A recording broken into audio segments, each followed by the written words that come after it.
My husband Ken and I built our family home at the same time when we got married to each other. Our family home is the biggest purchase I ever had in my life. We both decided to cherish our family home together. But I already threw away all of your stuff, okay? I never thought that our family home would be taken away like this. My husband and I got married 3 years ago. We built our own family home when we got married and have been steadily paying for the mortgage. That new smell once you get into the newly built house, and the kind face of my sweet husband. The spacious living room with lots of morning sunlight pouring in through the large windows was what Ken and I dreamed to have one day. Since we were going to build our own house, my husband listened to my opinions as much as possible. Among them, I was particular about the built-in kitchen and the size and the directions of the windows. On Sundays, around 2 p.m., this window lets in just the right amount of sunlight into the room. And with that sunlight, my husband and I lay down and relaxed around the room and even take naps. And once I brew the coffee with these delicious coffee beans, the room is filled with the good aroma of the coffee. This is what I would call my moment of happiness. But to be realistic, it truly costed us a lot to get our blissful moments with our family home. I am just really glad that I have been working properly and consistently. When we were qualified for the mortgage, I patted myself on the back for working hard this whole time. And my husband felt the same, of course. But within a month since our family home was completed, I received a call from my mother-in-law, Pam, who had been living apart from us. You and Ken built a family home, is that right? Well, now that it's completed, I'd like for you to let me live with you both in that house. If I continue to live in this rundown house all by myself, I will get sick. Pam is single, and she's living on her own on welfare. Pam and I were not that close to each other, as I just only went to greet her when I was about to marry Ken. To be honest, it is really difficult for me to have Pam suddenly living with us as a newly wedded couple in our own home. I know you, Anna, and I can see how my mother living with us would be a huge burden to you. So, I'll tell my mother that we can't live with her and refuse. Okay? Okay, thank you. Thankfully, my husband is a man who takes my feelings into consideration and really understands me. So then, my husband had refused Pam about her idea on living with us. And 2 years later, Ken and I had our first baby. I guess Pam thought that it was a good opportunity for her, so she suggested the idea to live with us again. Isn't it hard to take care of the baby and do the house chores all by yourself? If I get to live with you all, I will definitely help you taking care with the baby and the house chores. And besides, it's a great opportunity, so please let me live with you all. It's true that taking care of the baby and doing all the house chores requires hard work, and I would actually appreciate her if Pam would help us out. Plus, I plan to go back to work eventually, and so it would be better to have more people taking care of the baby. Well, what do you think? I think it might be a good idea to have someone help us out at least. Well, yes. If Pam keeps her word and helps us properly, then... Pam was really delighted when I agreed for her to move in with us on the condition that she would help me with the baby and house chores. Once we began living together, Pam took it very seriously and helped out with the baby and the house chores all on her own. Okay, well, I'll do the laundry and fold the clothes, okay? Thank you. While you're gone for the groceries, I'll look after the baby, okay? Aw, who's a good boy? You are a good boy. Thank you very much. I honestly didn't expect Pam to help me like this. I even felt a little guilty that I underestimated her. She has been really helpful around the house, and I should be really grateful of her. Or so I thought. Pam taking it seriously and helping around the house and taking care of the baby only lasted for about a week. After that, she would just slack off and relax around once my husband was gone, or doesn't even take care of my son even though I asked her to look after him. This happened a lot, and I'm starting to not trust Pam more and more. Pam hasn't been taking the house chores seriously lately, and I can't even ask her to take care of our son, let alone do the housework if she's being like that. I see. All right. I'll talk to my mother about it. My husband tried to warn her several times, but she wouldn't really listen to him. You know, I'm doing my best too. Anna is just being too strict here. But you need to help us out properly. That's why we're living together in the first place. What? Are you trying to kick me out? Ugh, please, don't be so cold about it. Ugh, please, don't kick me out because of this. Whenever Ken warned her, she either blamed me or cried to make him feel sorry for her. And so like that, Pam persistently continued to stay at our house. Pam, who no longer helps me raise and take care of our son properly, has also become annoyed with him gradually. Oh, he's crying again. He's so loud. There. Hurry up and make him stop crying already. Not only does she not take care of our son, but I feel nothing but anxiety when she is around him. Honey, I'm really afraid to let our son get close to Pam like this. I really want her to leave our home as soon as possible. All right, I understand. I'll get my mother a new place to live on her own so that I can convince her. My husband prepared to rent an apartment so that Pam would easily leave our home. Before I knew it, our living room was full of Pam's stuff. I have to hold our son all the time because it could be really dangerous if he bumps into Pam's stuff or puts them into his mouth. We have already warned Pam enough, but she still won't change her attitude.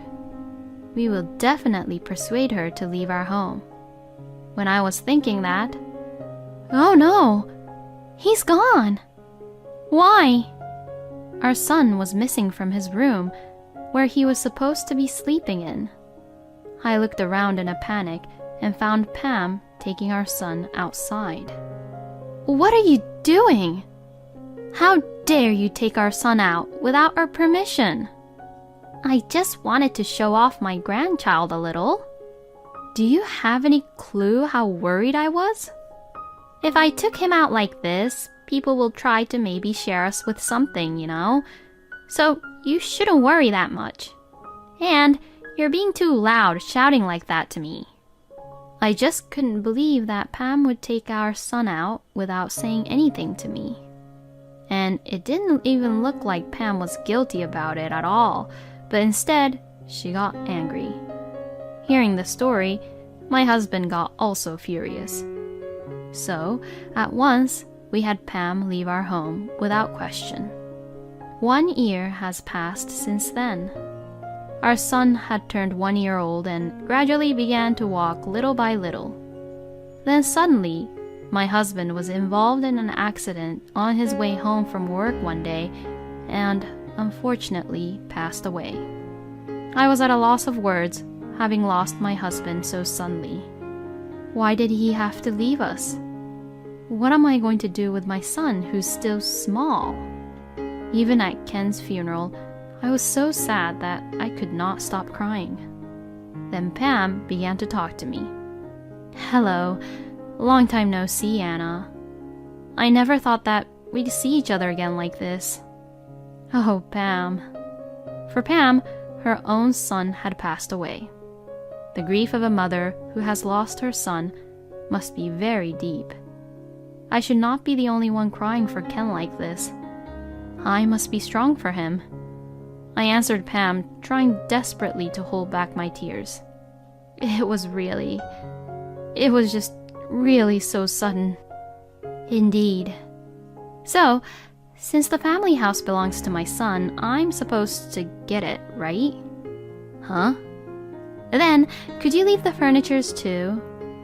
Excuse me? What is she even saying? I thought we were both grieving the loss of our beloved, but then she started talking about the house, the furnitures, and other things that didn't make sense to me at all. I was just so confused by Pam's words. And even if she said that she would take the house, it costed about $500,000 to build it. And there's still the mortgage, which needs to be paid. Even if that's true, what about the mortgage? Oh, well, you are going to pay that, right? Excuse me? What in the world is she saying? I can't believe that Pam would even bring it up at Ken's funeral in the first place. I'm not sure that I want to talk about that right now. We're at Ken's funeral after all. But it's very important that we talk about this anyways. But now's not a good time to... Anyways, I will get the house, right? How could she be so obnoxious? Pam seems to want to get a clear confirmation from me that I would give her our house, but I was being so sad about Ken, and I was getting so fed up of Pam being like this. That's it. Enough, Pam. We are at Ken's funeral. If you continue to be like this at the funeral, please leave immediately. When I said that strongly, Pam became silent and left my side. What was she really thinking when her own son had passed away? Sometime later, after all the funeral, cremation, and such were over, I was able to calm down for the time being. I can't stay sad forever. I have to do my best and work hard to make a good living for my son. So, I left my child at daycare center and returned to work. My days were very hectic with work, house chores, and taking care of my son. Then one day, when I returned home after picking up my son, I saw all of my belongings being left on the garbage dumpster near the entrance. What is the meaning of this? My clothes, desk, and work things were all piled up in one big dump. But upon looking closely, it seems that my expensive clothes, my expensive accessories, the TV, the huge fridge, and so on, weren't taken out as a garbage. Oh, what a great timing. You live here, right? Well, the cost of this move is... Huh? And then the mover who was there talked to me and charged me a fee for something I couldn't really understand what was going on. Once I listened to what the mover was saying, I found out that Pam was the one who had hired him. What is she trying to do? Was Pam in my house right now? I tried to go inside, but for some reason, the front door would not open. Don't tell me that Pam has even changed the locks already. Maybe Pam had somehow gotten my house key when I was just being too busy with Ken's funeral. I immediately called Pam. What is the meaning of this, Pam? How dare you come into my house without any permission and throw out my stuff without even asking me? What's so wrong of me for taking my own son's stuff? You're not a family anymore, so get out. I beg your pardon? Ken is not here anymore, so you're not a family anymore. Get out before I report you for trespassing. Saying that, Pam just hung up the phone on me. How selfish and messed up she is. I really have to get my house back somehow. But my son began to cry and I couldn't stay out there forever, so I thought that I better go to a hotel or my parents' house. I asked the movers to move my belongings to a storage for the time being, and I left for now. And a week later, I received a phone call from Pam who sounded really upset. Hey, The police came over here and it looks like they're trying to make me leave the house. Please do something about it. How could she even say such a thing after she was the one who kicked me out? Pam was being too selfish. Even if you say so, I am not your family anymore, since I've gone through post-mortem divorce settlement. What? Post-mortem divorce? Yes, it's a procedure to terminate the relationship between myself and the relatives of my deceased husband. What?